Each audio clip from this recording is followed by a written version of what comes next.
우리가 방금 본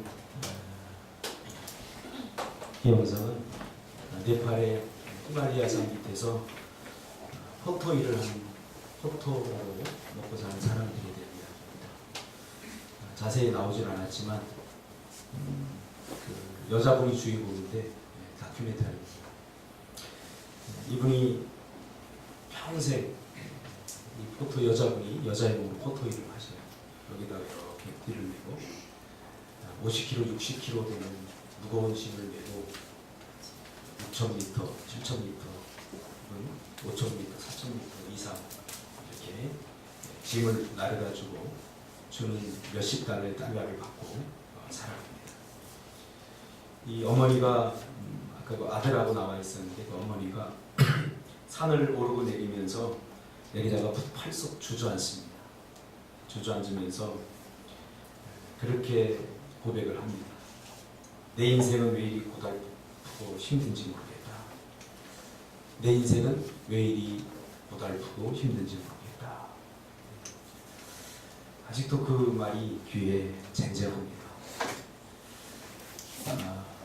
발을 앞으로 내딛자니 그 높은 산을 수없이 오르내리면서 한 여인이 감당하기 힘든 그 삶의 무게에 달아버린 연골 사이로 관절과 관절이 부딪혀서 뼈가 뼈를 깎는 듯한 그러한 고통을 온몸으로 느끼고 있습니다.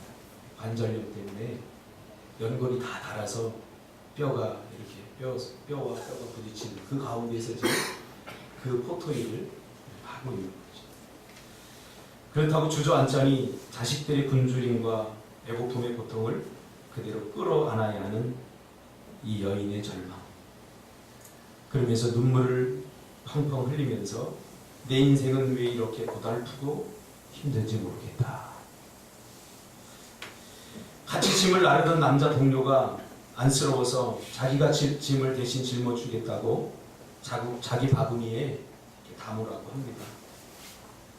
그러니까 이 여인이, 이 엄마가 당신에게까지 피해주고 싶지 않다. 어차피 내가 짊어지고 가야 하는 짐이다. 그러면서 자기 몸도 감당하기 힘든 그 상황 속에서 그 무거운 짐을 다시 짊어집니다. 조금 가다가 그 13살 난 아들이 미래가 없으니까 그 포토일을 시키려고 지금 훈련시킵니다. 그 아들이 한 30km 지고 가다가 힘들어서 막 지금 우는 거예요. 우는 자. 울고 그러니까 엄마가 거기 앉아서 그 아들의 짐 보따리 다시 빼서 자기 짐에다 넣어서 올라갑니다. 그걸 보면서 그 아픔이 고스란히 저한테 느껴져서 더 이상 다큐멘터리를 볼 수 없겠더라고요. 이 채널을 제가 돌려보니까 심리학적 용어로 전이라고 하는데 그 사람의 고통과 그 사람의 아픔이 고스란히 저한테 다 이렇게 느껴지는 현상입니다. 예수님의 눈에 비친 우리 인생들은 이와 같이 수고하고 무거운 짐진 자들이었습니다. 이거 뭐 말로 표현할 수 없을 정도로 이 가슴이 아픈 장면을 제가 보았습니다. 그 인생을 바꿀 수 있는 것은 제가 돈 한 200~300만 원만 그분에게 주면 그 사람의 인생이 바뀔 수도 있습니다. 나한테 너무나 쉽지만 그 여인은 평생 그렇게 살아왔고 앞으로도 그렇게 살다가 죽어야 하는 거죠. 2000년 전에 예수님의 눈에 비친 우리 모든 인간들, 우리 사람들은 바로 이러한 모습이었습니다.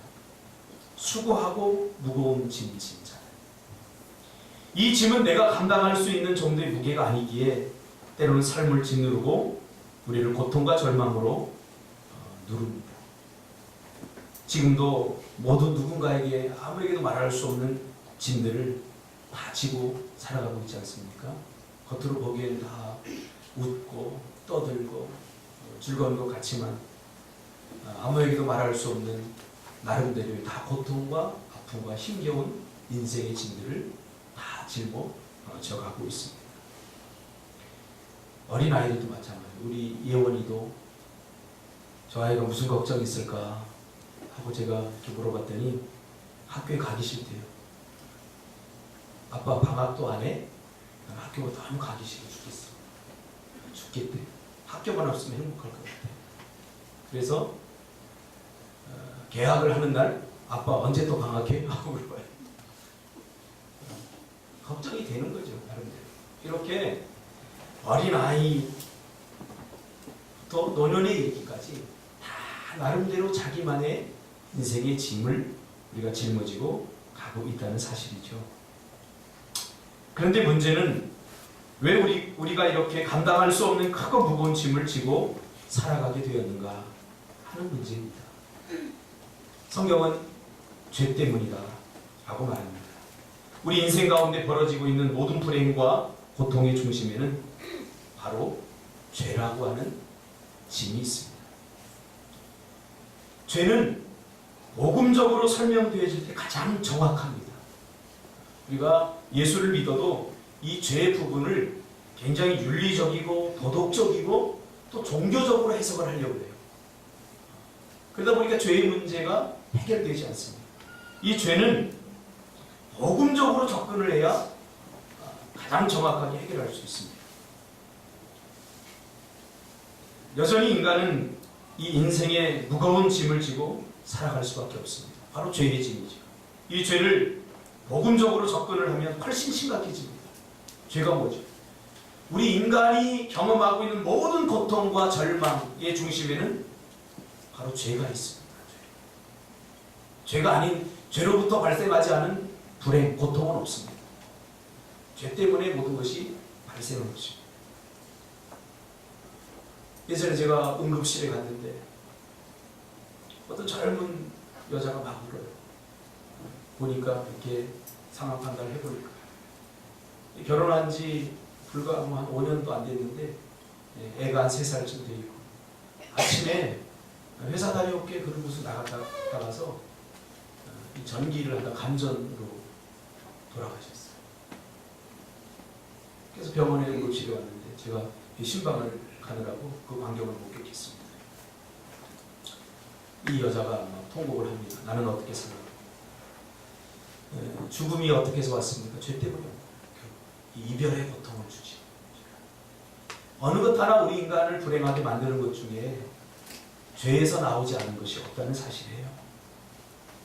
그러나 오늘 우리는 이 죄를 굉장히 대수롭지 않게 여기고 죄 회개하세요 그러면 굉장히 기분 나빠하고 그렇습니다. 그럴 수밖에 없는 것이 죄가 우리 안에 들어오면 그럴 수밖에 없어요. 죄를 지적하거나 죄에 대한 이야기를 하면 기분 좋아하는 사람 하나도 없어요. 그게 우리가 죄인이라는 사실이에요. 그래서 이 죄를 복음적으로 접근을 하면 훨씬 더 심각해집니다. 죄는 뭐죠? 윤리적이고 도덕적이고 종교적인 접근이 아니라 복음적으로 죄를 접근하면 죄는 하나님에 대한 옳지 않은 태도입니다. 하나님에 대한 옳지 않은 태도. 그것을 우리가 가지고 있다면 원래 우리 사람은 하나님을 철저히 의존하도록 만들어졌습니다. 우리 인간의 본질은 피조물입니다. 신이 될 수 없어요. 신인 하나님께서 피조물인 우리 인간을 만드셨어요. 만들면서 하나님께서는 하나님을 철저히 의존할 때 우리 인간이 행복해질 수 있도록 그렇게 설계하시고 그렇게 계획해 놓으셨어요. 그래서 하나님을 철저히 의존할 때에 우리는 그분에게서 모든 좋은 자원들을 다 끌어다 쓸 수 있게 된 것입니다. 우리 생명도 마찬가지죠. 우리 인간이 원래부터 생명을 가진 생명체였나요? 아니에요. 하나님이 가지고 계셨던 그 생명을 우리에게 불어 넣어주신 거예요. 그러니까 생명도 하나님에게서 오신 거예요.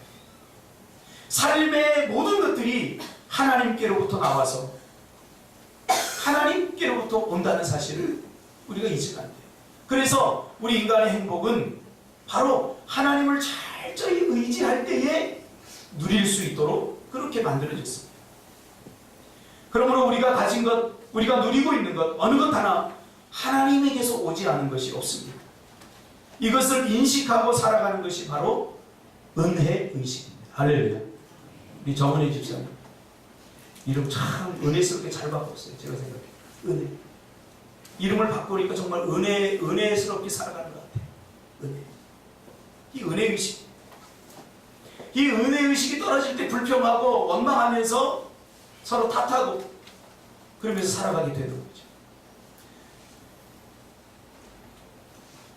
이것이 바로 의존적이라는 말입니다. 하나님은 종을 주고 우리 인간은 피조물입니다.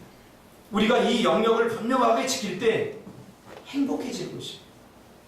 여러분이 생각하는 것들을 계획하고 그리고 성취하고 이루고 그렇게 한다고 해서 행복이 주어지는 게 절대 아니에요.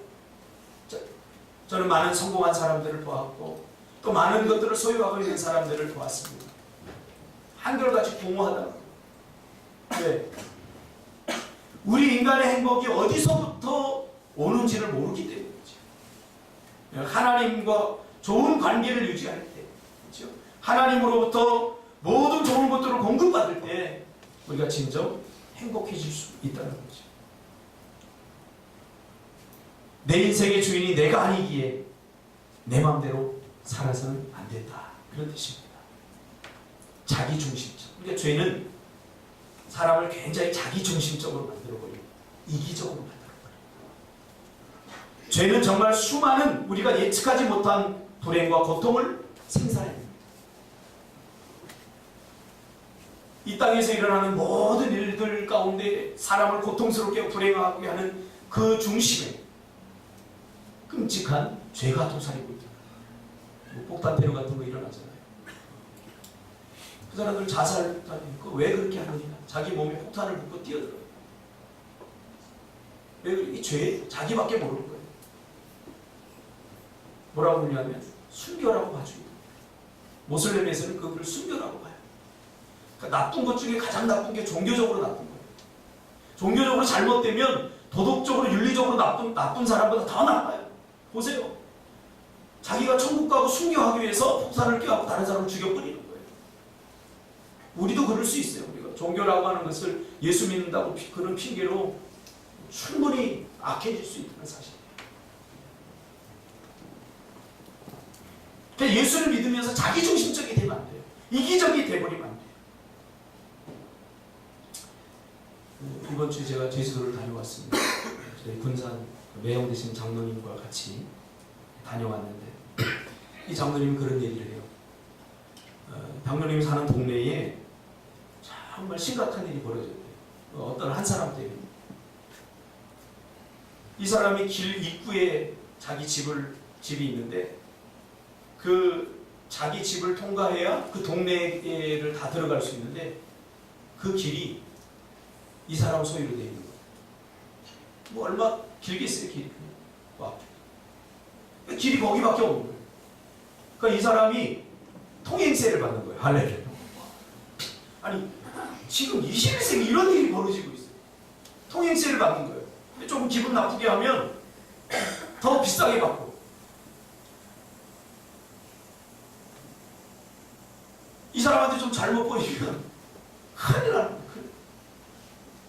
그래서 이제 퇴직을 하고 한 분이 거기가 살려고 좋은 집을 그 안에다 짓고 돈 많이 들여 짓고 결국 이 사람하고 싸우다가 이 일이 해결 안 돼서 헐값에 그 집을 팔고 이사 갔다. 여러분 이거 뭐 때문입니까? 저는 죄로 봅니다. 자기중심성, 자기만 생각하는 거죠. 이 일이 이 사람만의 일인가요? 우리의 일은 아닌가요? 우리 안에 있는 죄의 문제가 해결되지 않으면 우리 인간은 희망이 없어요. 그래서 죄는 자꾸 자기 주장을 합니다. 내 인생은 나의 거야. 나만 행복하면 돼. 이것을 세계적인 조직신학자인 김세우 박사는 인간의 자기 주장 의지는 하나님과 같이 되고자 하는 의지다라고 말합니다. 결국은 내 인생은 내 거야. 내 맘대로 살 거야. 하는 것은 이게 보통 고백이 아니라, 보통 생각이 아니라는 거예요. 결국은 이 주장은 내가 결국 하나님이 될 거야. 내 인생의 주인은 나야. 라고 주장하는 거라는 거예요.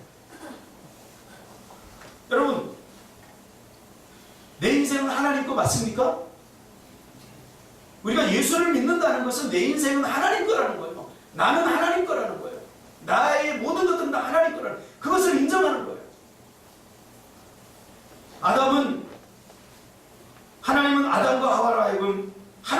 의존하고 순종하는 가운데 하나님의 것들, 하나님의 재산, 하나님의 자원을 먹고 살도록 그렇게 하셨죠. 그래서 죄를 짓기 전에 아담과 하와는 먹고 사는 문제, 인생의 목적의 문제, 왜 사는지, 무엇 때문에 사는지 이런 것 가지고 고민하지 않았습니다. 왜? 죄의 짐이 없었기 때문이죠.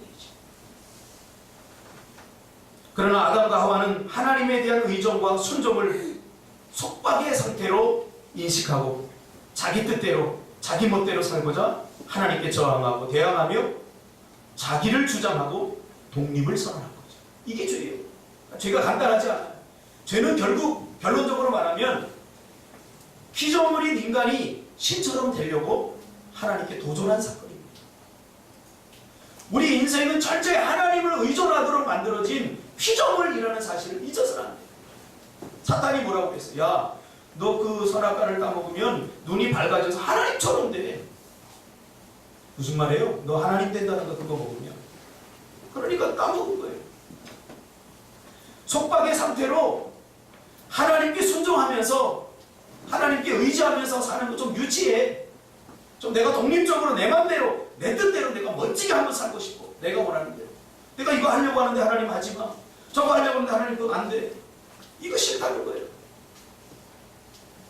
피조물인 인간이 신처럼 되려고 하는 사건.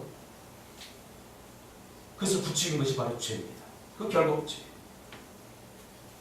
그러므로 죄를 짓고 난 이후에 하나님으로부터 무한히 공급되는 무한의 지혜, 생명, 무한의 사랑, 모든 활로가 끊어져 버리고 우리 인간은 제한된 자원 안에 갇히게 되어서 날마다 한계를 경험하고 살아가는 거죠.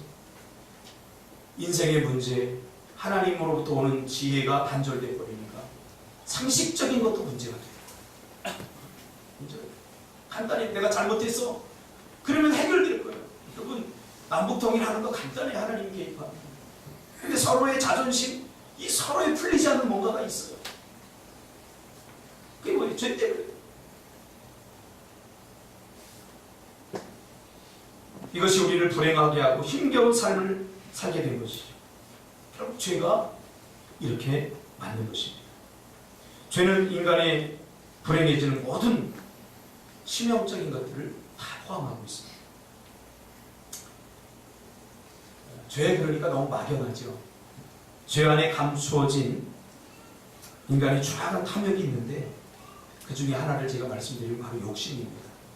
욕심을 죄로 보는 사람은 그렇게 많지 않습니다. 그러니까 죄가 아까 제가 말씀드렸듯이 죄가 굉장히 많은 것들을 파생시키죠. 부정적이고 인간을 불행하게 하는 모든 요소들을 다 그 안에서 파생시킵니다. 그 중에 하나가 욕심입니다. 그래서 칼빈은 죄의 무게는 욕심의 무게다 이렇게 말했습니다. 욕심의 무게. 죄를 버리는 것은 욕심을 버리는 것이고 욕심을 버리는 것은 죄를 버리는 거예요. 누구나 다 욕심 있지 않습니까? 근데 이 욕심을 심각한 죄로 보는 사람들은 그렇게 많지 않습니다. 그런데 이 욕심 때문에 우리 인간이 불행해진다. 가만히 묵상해보고 생각해보니까 그런 거예요. 우리 아이들 공부하는데 한번 보세요. 그래 건강하게만 잘 자라면 되는데 이 아이에게 욕심을 내기 시작하면 너 서울대 가야 돼. 이런 욕심을 가지게 되면 이 아이가요 불행해져요. 엄마 때문에 불행해져요. 우리가 그런 사건을 많이 경험하지 않았습니까? 예전에 부모를 죽이고 불질러서 불에 태워 죽인 박한상 그 친구도 그래요.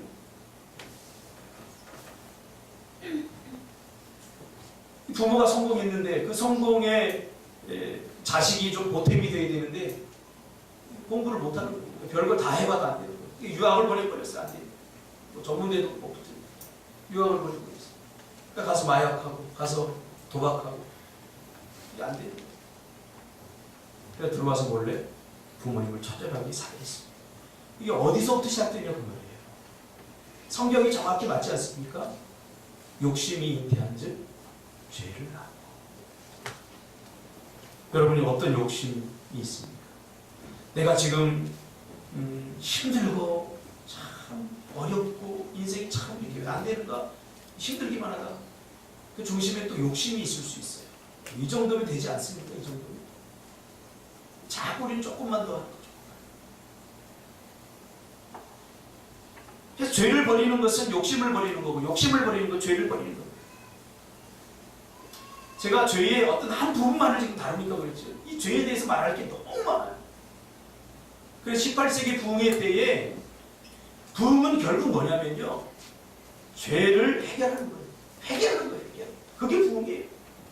18세기 부흥사들이, 설교자들이 죄에 대해서 얼마나 신랄하게 지적을 하고 꽂았든지, 그 설교를 듣던 사람들이 이거 나한테 하는 얘기야, 그러면서 이 자존심이 감당이 안 되니까 그게 서운하게 느껴져요. 그래서 막 총을 쐈어요, 설교자들. 제가 18세기 부흥사를 공부하면서 제가 직접 강의 들었던 내용이에요. 그러니까 18세기 그 유명했던 그 부흥을 이끌었던 설교자들 강대상 앞에는 방탄유리가 있었어요. 할렐루야. 방탄유리. 오늘 너무나 괜찮은 설교, 듣고 싶은 설교, 그런 것에 익숙해져 있어요. 그것이 우리를 불행하게 해요. 우리가 정말 행복하게 하려면 우리를 불행하게 하는 것이 뭔지 제대로 알아요. 이게 죄라는 거예요. 죄는 뭐예요? 자기 주장이에요. 내 인생 내 마음대로 살겠다는 거예요.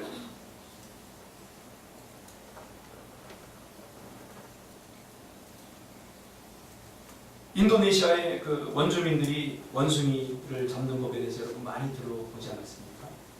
그래서 이게 정말인가 아니면 지어낸 건가 제가 이렇게 조사를 해봤더니 진짜 그렇게 잡았더라고요.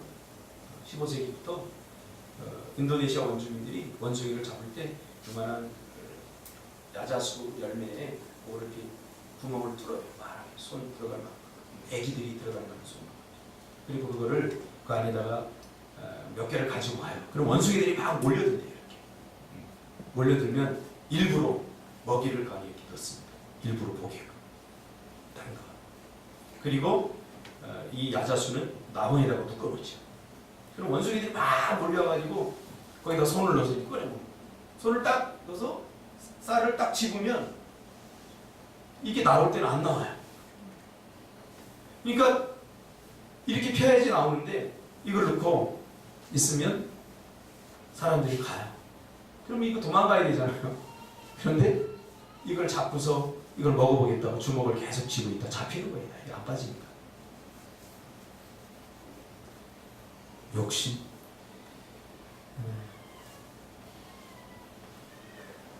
욕심이 죄예요. 내려놓으시기 바랍니다. 그러면 쉽고 가볍게 살기 위해서는 우리가 어떻게 해야 됩니까? 주님의 요청을 받아들여야 됩니다. 오늘 본문에 보니까. 오늘 주님이 그렇게 말씀하고 있잖아요. 수고하고 무거운 짐진 자들, 우리가 다 수고하고 무거운 짐진 자들, 다 내게로 오라. 내게로. 주님이 요청하고 있어요. 왜 내게로 오라고 그러냐면 내가 너희를 쉬게 한다는 거예요. 쉬게.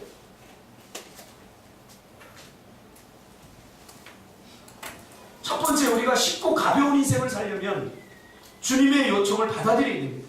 주님은 우리를 계속해서 초청합니다. 계시록 3장 20절에 보니까 볼지어다 내가 문 밖에 서서 두드리노니 누구든지 내 음성을 듣고 문을 열면 내가 그에게로 들어가 그와 더불어 먹고 그는 나와 더불어 먹으리라. 그는 나와 더불어, 나는 그와 더불어. 죄로 말미암아 끊어져 버렸던 하나님의 관계가 이어지니까 그의 것이 나의 것이 되고 나의 것이 그의 것이 되고. 요한복음 1장 20절에 보니까 영접하는 자, 받아들인 자고 말이에요. 수용하는 자. 예수님을 내 인생의 주인으로 받아들이는 자. 그 말이에요, 이 말은. 영접하는 자. 이제는 더 이상 내 인생의 주인이 내가 아니고 내 마음대로 내 뜻대로 살지 않고 하나님의 말씀대로 살겠습니다. 하나님의 뜻대로 살겠습니다. 그것이 영접이라는 뜻이에요. 영접을 우리가 잘못 이해해요. 그러니까 영접이란 말은 하나님의 말씀에 순종하며 살겠습니다. 이제 순종하겠다는 거예요. 하나님이 시키는 대로 하겠다는 거예요. 지금까지는 내가 원하고 내가 하고 싶은 대로 내 뜻대로 했는데 왜 내가 내 인생의 주인이라고 생각해요? 이제 그거 내려놓겠다. 이게 복음의 핵심입니다, 여러분. 자꾸 뭐 예수 믿고 복 받고 그런 소리 들을 필요가 없어요. 그렇다고 복 받는 거 아니에요. 제대로 믿어야 돼요. 제대로. 이 관계가 제대로 돼야 끊어졌던 행복이 온다는 거예요. 물질도 마찬가지예요. 모든 하나님으로부터 공급되었던 생명, 지혜, 물질, 모든 것들이 다 끊어졌잖아요. 죄가 그렇게 만들었잖아요. 영접해야 돼요. 영접하면 이 죄의 문제를 우리가 해결받을 수 있어요. 영접하는 자, 곧 그 이름을 믿는 자들에게는 하나님의 자녀가 되는 권세를 주셨다. 영접한다는 것은 내 인생의 주인이 하나님입니다. 예수님입니다. 이제는 주님께 의존하고 그분의 말씀대로 순종하겠습니다. 그 말이에요. 영접한다는 것은. 그러니까 입술로는 나는 주님을 영접합니다. 그런데 아직도 자기 뜻대로 자기 마음대로 사는 사람은 영접한 게 아니죠. 성경대로 합니다. 제 말이 아니라 성경의 해석을 하는 거예요. 아무리 교회 다녀도 예수 오래 믿어도 주님을 내 인생의 주인으로 모셔드리지 않으면 여전히 죄의 무거운 짐에 눌려 살게 되므로 행복과 기쁨을 잃어버리게 됩니다. 결단이에요. 내 인생의 주인이 하나님이십니다. 이게 영접이에요. 그러므로 하나님의 말씀대로 순종하며 살겠습니다. 오늘 저의 문제, 여러분의 문제, 우리 한국교회의 문제는 믿기를 믿되 제대로 믿지 않았습니다. 성경대로 말씀대로. 제대로 하면 훨씬 행복한데 제대로 하면 속박의 상태가 된다고. 그렇게 사단이 계속해서 우리를 유혹하기 때문이죠. 자, 영접한 다음에 어떻게 됩니까? 두 번째로 이제 내려놓고 맡겨야 돼요. 쉽고 가벼운 삶을 살려면 내려놓고 맡겨야 돼요. 내가 의지하고 내가 희망했던, 내가 모든 의지했던 것들을 이제 다 내려놔야 돼요. 그리고 하나님만 의지해야 돼요. 여러분이 지금 의지하고 있는 게 뭐죠? 여러분이 믿고 여러분이 희망이라고 생각하는 게 뭐죠? 그거 내려놔야 돼요. 혹시 남편이 여러분이 희망이라고 생각하는 사람은 내려놔야 돼요. 남편 때문에 상처받을 수 있어요. 여러분이 가지고 있는 물질이 여러분의 인생을, 노후를 보장해주고 책임져 준다고 생각한다면 그거 내려놔야 돼요. 그것 때문에 불행해질 수 있어요. 혹은 여러분이 의지하고 있는 것이 직업, 뭐 그런 거라면 그거 다 내려놔야 돼요. 그래야 쉽고 가벼운 삶을 살 수 있어요. 그리고 하나님만 의지해요. 제가 지금 설교하니까 굉장히 처음 들어보는 설교처럼 그렇게 다들 생각하는데 마음속으로 아마 번민과 여러 가지 생각이 많이 들 거예요. 이영규 선교사님, 내려놓음이란, 우리가 잘 아는 이영규 선교사님, 내려놓음, 더 내려놓음 책을 쓴 이분이죠. 그분에 대해 자세히 이야기는 안 하겠습니다. 이미 여러분들이 다 알고 있기 때문에. 이 이영규 선교사님은 내려놓음이란 나를 비우고 하나님께 맡기는 삶의 결단이다 라고 말합니다. 그러니까 설교 많이 들을 필요 없을 것 같아요. 설교를 듣는 이유는, 하나님의 말씀을 듣는 이유는 그렇게 살라고 들려주신 겁니다. 제가 늘 하는 이야기가 있습니다. 우리 청년들한테. 하나님께 믿고 맡기면 하나님의 문제가 되지만 내가 붙들고 있으면 내 문제가 됩니다. 그러니까 여러분들이 지금 걱정하고 염려하고 이 하는 것을 내가 붙들고 있기 때문에 하나님께 맡기지 않아요. 여기 있는 사람들 중에 나보다 돈 걱정 더 많이 객관적으로 해야 될 사람 없을 거예요. 아마 제가 지금 해결해야 될 돈이 얼마라고 말하면 여러분 깜짝 놀라요. 근데 별로 걱정 안 돼요. 하나님께 맡겨버리니까.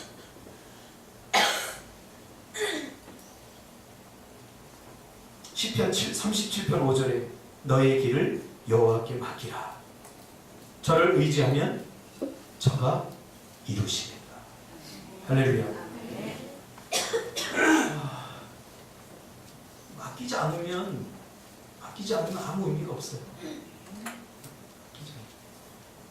맡기기 위해서는 자기를 포기하고 자기를 부인해야 돼요.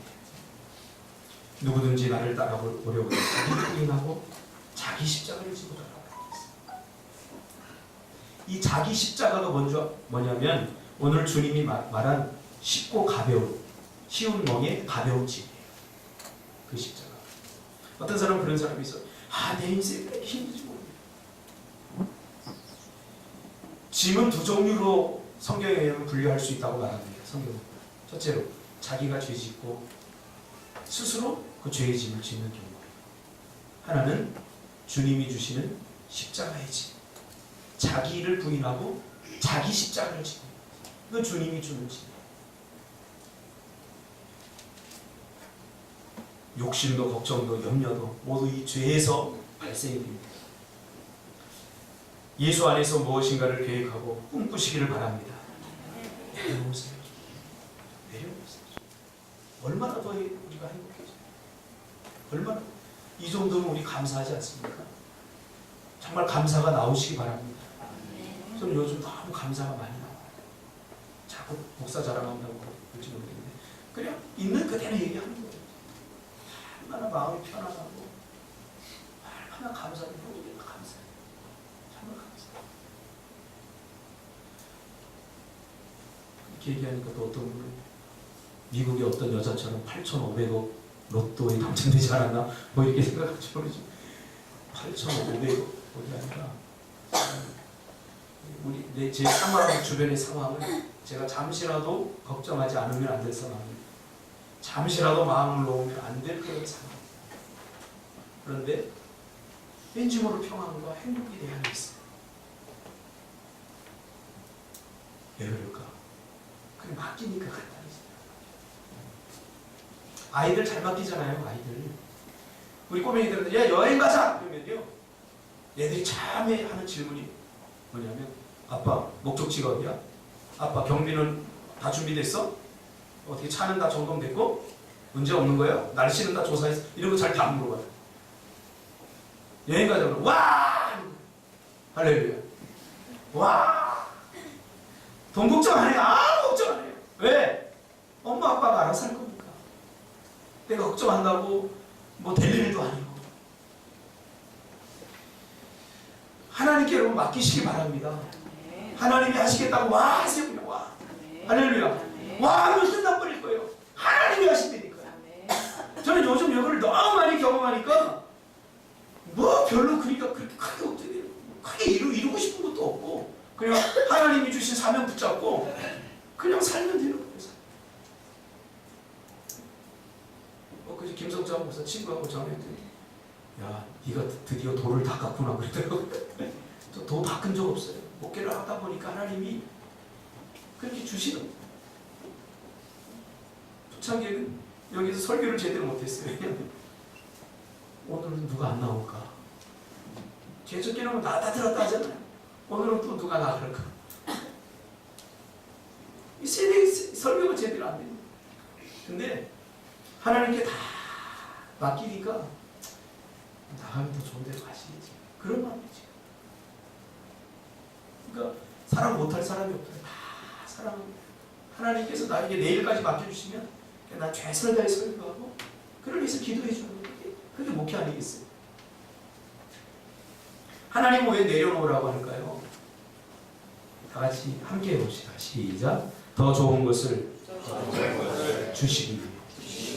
네, 왜 이렇게 제 이야기가 아니라 성경에 나오는 이야기를 제가 그대로 이야기해 줍니다. 하나님은 더 좋은 것을 주시기 위해서 내려놓으라고. 이거 빼앗으려고 그러는 거 절대 아니에요. 더 좋은 걸 주시기 위해서. 한번 내려놓아 보세요. 한번 순종해 보세요. 그럼 하나님께서 반드시 더 좋은 걸 주셔요.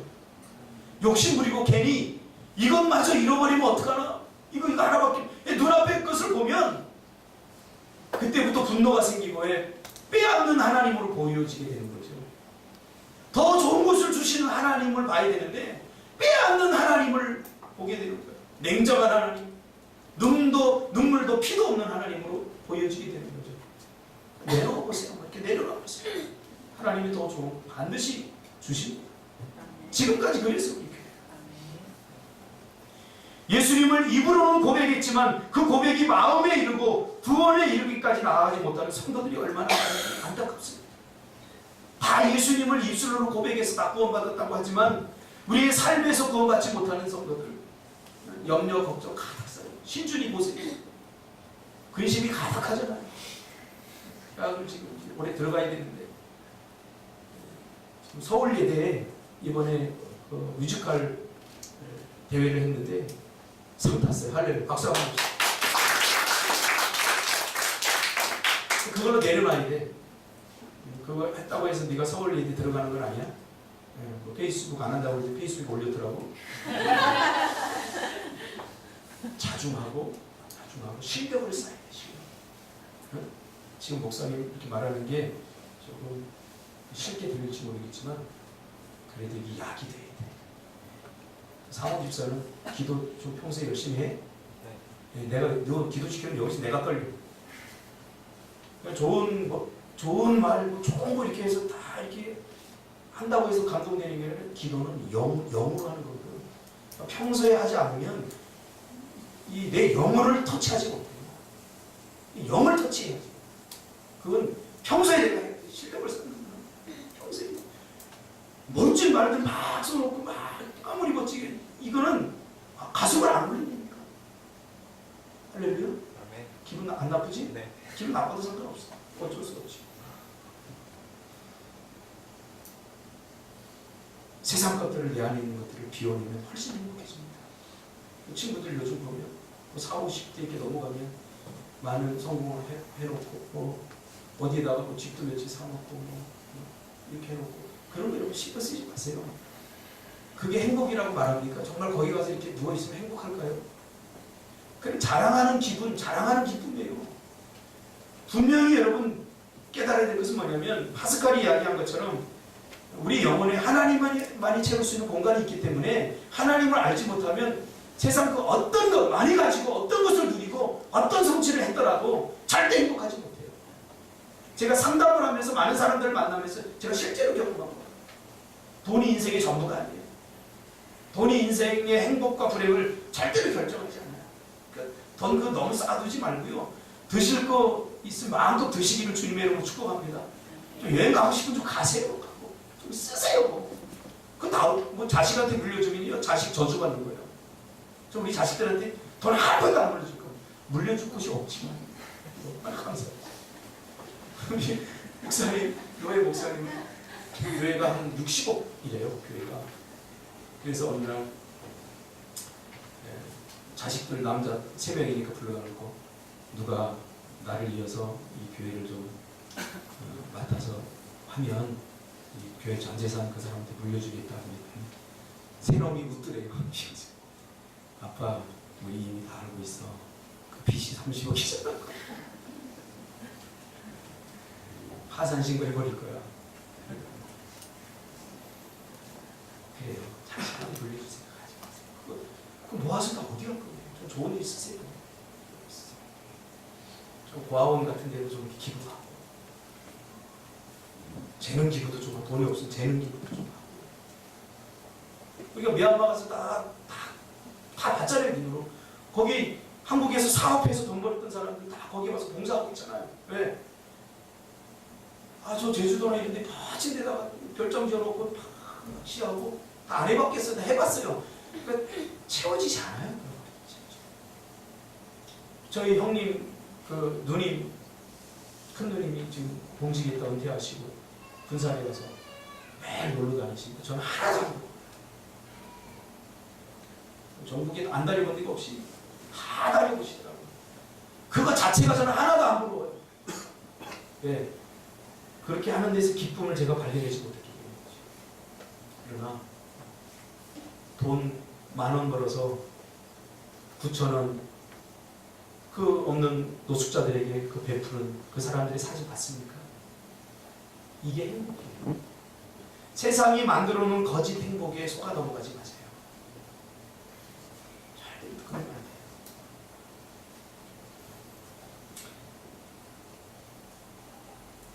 쉽고 가벼운 집, 주님이 우리를 초청하고 이제 우리가 그 초청에 예하고 응답할 때에 우리가 주님한테 다 믿고 이제 맡길 때에 하나님께서 우리에게 주시는 쉽고 가벼운 짐.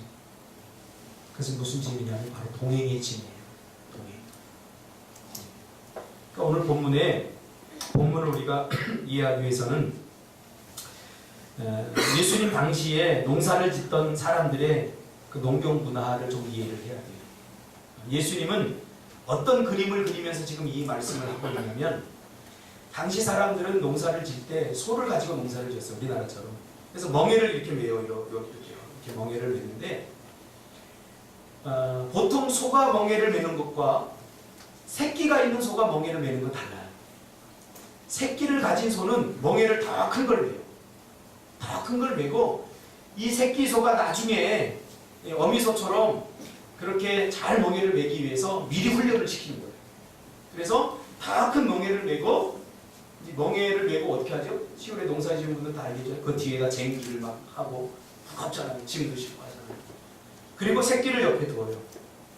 그리고 이제 어미소가 이렇게 무거운 멍에를 쥐고 이렇게 가면 새끼소는 옆에서 그냥 따라가요. 교육을 하는 거죠. 그러니까 예수님이 오늘 이 말씀을 하실 때 염두에 둔 것은 바로 그 농사하는 장면을 염두에 둔 거예요. 수고하고 무거운 짐진 자들아 다 내게로 오라. 내가 너희를 쉬게 하리라. 나는 마음이 온유하고 겸손하니 나의 멍에를 메고 내게 배우라. 나의 멍에. 이건 부모가 새끼 대신 멍에를 메고 그 무거운 짐을 지고 가는 거예요. 지금 밭을 가는 쟁기를 가면 옆에서 송아지는 아무 짐도 안 지고 그냥 따라가는 거예요. 따라가는 거예요. 배우는 거죠. 멍에를 어떻게 매는지 배우는 거죠. 오늘 배우라.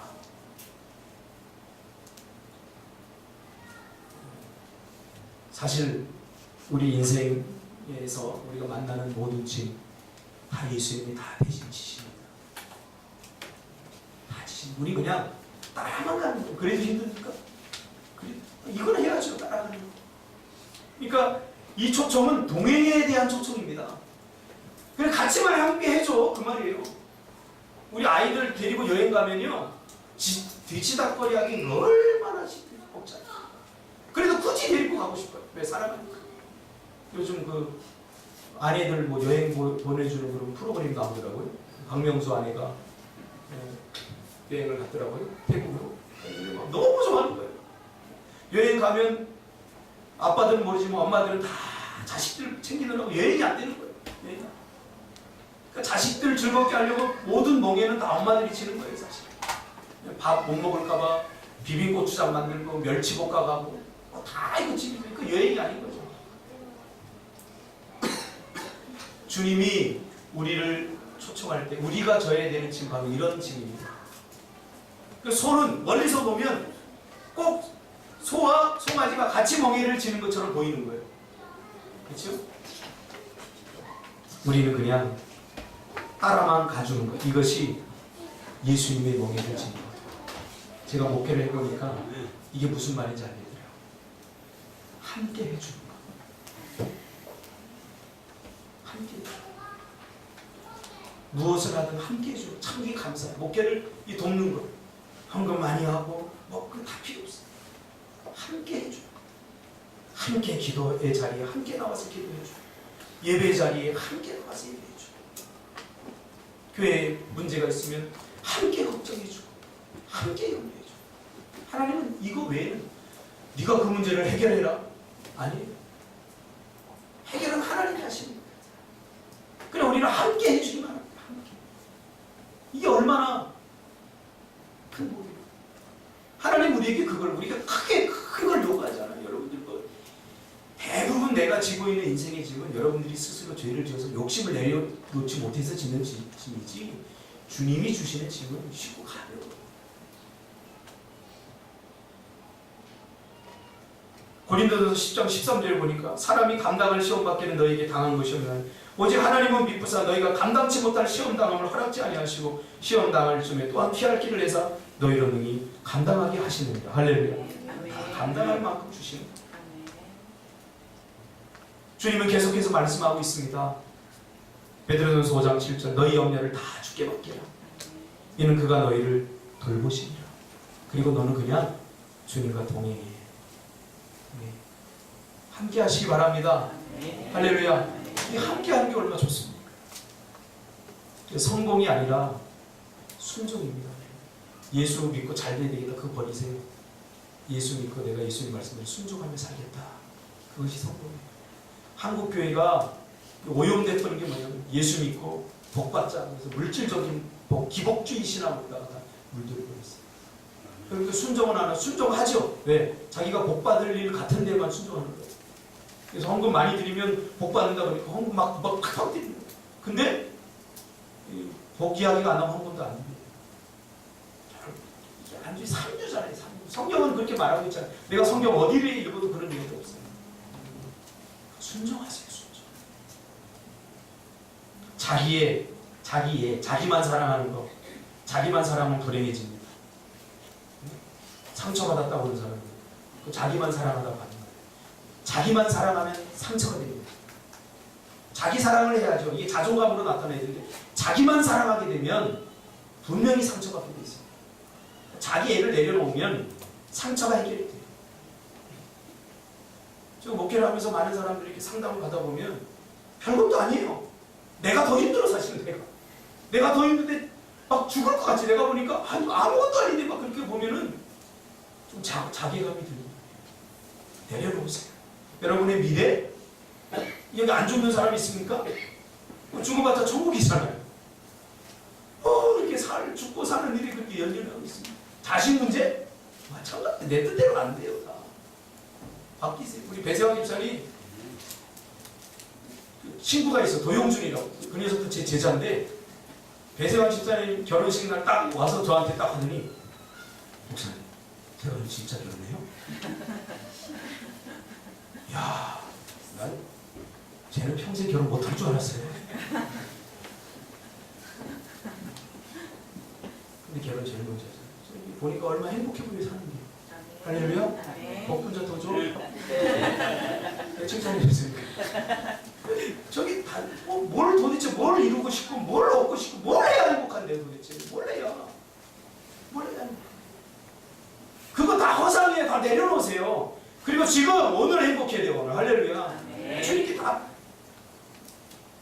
계속 하고 싶은데 내일 일을 염려하지 마라. 내일이 염려하게 할 것이고 그랬잖아요. 이 문법이 이상해요. 이 말을 풀어 설명. 내일은 내일의 주인 되신 하나님께서 걱정하게 하라고. 내일 일어날 일들에 대해서 우리가 책임질 수 있나요? 내일은 인간의 영역이 아니기 때문에 또 우리가 내일을 생각하는 것은 내일을 염려하는 것은 하나님처럼 되려고. 내일 모르는 게 무슨 조투소가 12일 날 들어가요. 한국의 꿈을 안고 돈 벌어서 사회적 기업 많은 사람한테 봉사하고 싶다고 돈 벌러 왔다가 이 어깨가 좋지 않아서 9월 12일 날 가요. 이게 우리 인간의 계획이에요. 조투소 하나님께 순종해 감사해요. 이게 하나님 뜻이에요. 한국에서 한 1년 동안 있으면서 주셨던 하나님의 은혜를 가지고 돌아가시기 바랍니다. 한국 사람들한테 받은 상처도 다 내려놓으세요. 상처? 한국 사람들이 막 욕했지. 18 욕했지. 별 사람 다 있어. 내려놔. 좋은 사람도 있고 나쁜 사람도 있고 미얀마에도 좋은 사람 나쁜 사람 다 있지. 한국에 다 욕심이 우리는 이제 우리가 아니에요. 갈라디아서 2장 10절. 내가 그리스도와 함께 십자가에 못 박혔나니 그런즉 이제는 내가 산 것이 아니요 오직 내 안에 그리스도께서 사신 것이라. 이제 내가 육체 가운데 사는 것은 나를 사랑하사 나를 위하여 자기 몸을 버리신 하나님의 아들을 믿는 믿음 안에서 사는 것이라. 내 인생이 아니라니까요. 나는 죽었어요. 예수가 내 인생을 멋지게 살아. 시편 46편 10절에 너희는 가만히 있어 내가 하나님됨을 알지어다. 다 내려놓고 주님께 맡길 때 하나님이 일하기 시작합니다. 할렐루야. 그래서 이제는 저도 하나님이 너 아프리카에 선교사로 가라 그러면 저도 이제 갈 수 있을 것 같아요. 예전에 제가 좀 건방질 때는 하나님 안 돼요. 나는 좀 될지 모르겠는데 우리 집사람이 벌레 같은 거 싫어하거든요. 핑계를 냈는데 이제는 갈 수 있을 것 같아요. 하나님이 가라가는 것이 가장 안전한 곳이고 하나님이 가라가는 것이 가장 축복되는 일입니다. 다 맡기시기 바랍니다. 기도하겠습니다. 주님,